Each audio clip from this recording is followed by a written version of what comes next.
ونصلی ونسلم علی رسولہ الکریم اما بعد۔ بنی اسرائیل میں ایک منافق شخص تھا جس کا نام سامری تھا، جو نہایت گمراہ کن آدمی تھا۔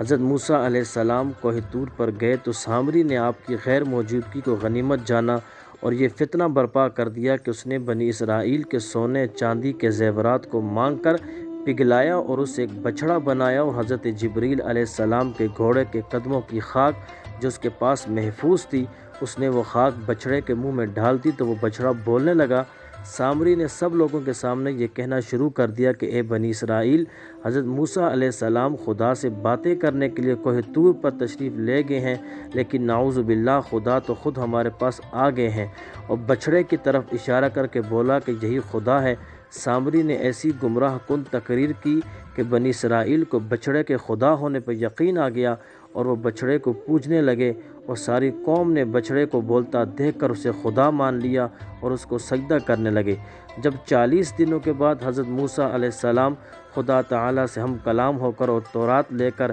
بستی میں تشریف لائے اور قوم کو بچھڑا پوجتے ہوئے دیکھا تو آپ پر بے حد غضب اور جلال طاری ہو گیا۔ آپ نے اس بچھڑے کو توڑ پھوڑ کر جلا کر ریزہ ریزہ کر کے دریا میں بہا دیا۔ پھر اللہ تعالیٰ کا یہ حکم نازل ہوا کہ جن لوگوں نے بچھڑے کی پوجا نہیں کی وہ لوگ بچھڑا پوجنے والوں کو قتل کریں، اور اس دن 70,000 بچھڑے کی عبادت کرنے والوں کو قتل کر دیا گیا۔